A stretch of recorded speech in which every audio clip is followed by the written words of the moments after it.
West Coast Milblogger. Your latest news on the conflicts around the world shaping our reality. Hello, West Coast Milblogger fans. Last week, you might have seen our first attempt to record a vlog. While it's true I have worked in television, I'm not used to being on camera. I'm only a producer. Ironically, it's working in radio that saw me on film the most. This transition from blogging to scripting a vlog has admittedly changed the tone of my writing. Hopefully, it can become more of a blending in styles. My hope for recording a vlog would be to get millions of subscribers in order to monetize and work from home. The reality of my vlog is a natural transition from A to Z's media. In this context, one can see it would be best to pay an actor to read the company's scripts. Since going bankrupt, though, there aren't enough shillings in the coffers at this time. However, it is growth toward more inspiring content goals in the pipeline. There are 2 audiobooks to be recorded, a movie script to be written, and a stand blog contest 2 to be compiled. This in addition to From A to Z's weekly cryptoblog series now available on Vocal and Amazon. Now you can see where this vlog fits in. With this week's introduction complete, I'll try getting back on track to deliver a dose of conflict knowledge around the world. Gaza has left the news cycle. There's not much reporting going on there recently. No one seems to notice much either. It's too complicated because it can directly affect your life if you're not careful. Moving on, not much to report about Houthis in the Red Sea either. Funny thing is, as the Middle East conflict reached its peak, China and Russia began to get pulled in. If they're influencing our media, it could be another reason why we don't hear much these days. The Middle East, being in the middle of the world, is accustomed to being the center of attention. I'm a witness of the overlap from Ukraine to Gaza coverage, meaning rewind the tape, to see how the comparison of these relatively nearby conflicts has caused the latter to influence the former. We continue in the aftermath of the peak performance at a Moscow concert hall.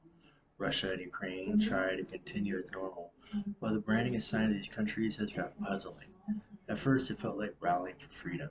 Now, it's an arms development scam, with workers who sacrifice their lives every day for the advancement of weapons systems. Once again, let's remember President Biden and former President Trump both had connections to Ukraine before becoming president. We've seen a shift from wasting money in Afghanistan to wasting money in Ukraine, at a time when a hemp-based economy could have taken root to make America great again after Prohibition. Yet that wasn't the trump card that got played. Instead, a global pandemic for big pharma companies. And when hemp was proven scientifically to hinder the ability of coronavirus to attach to cells in the body, it became misinformation.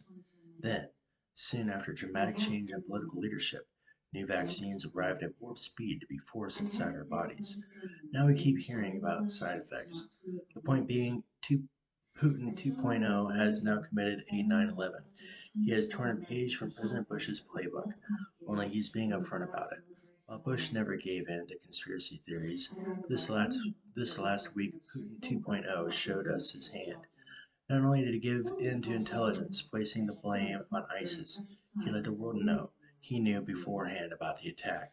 So the Russians knew about the attack and they let the attack happen. We can only speculate about the reasons. We're also seeing the Russians make a push in Ukraine. It's at center stage now, without any news from the Middle East. Only that Egypt, Saudi Arabia, and United Arab Emirates are building future cities. Could it be the quiet before the terrorist storm meant to hit deep inside Russia as Islamist prisoners are put on a one-way train to Siberia? Maybe that's why Putin 2.0 wants a death penalty trial in Belarus. People on the West Coast were never meant to learn about how the old world operates. We can all blame the internet, especially for the information released this last week by YouTube channel Real Life Lore and covered again by YouTuber Jake Pro. The French are at war with the Russians.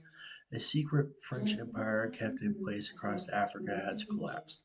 While we've covered Wagner in Africa before, we were unaware of the depth of dependence France has for these African colonies, now waging wars of independence with help from Russia. It is its realization allowing us to see France's willingness to now send troops to Ukraine. While it might spark a NATO-Russia war, it could also help France keep its dignity after the humiliation of expulsion from former puppet states.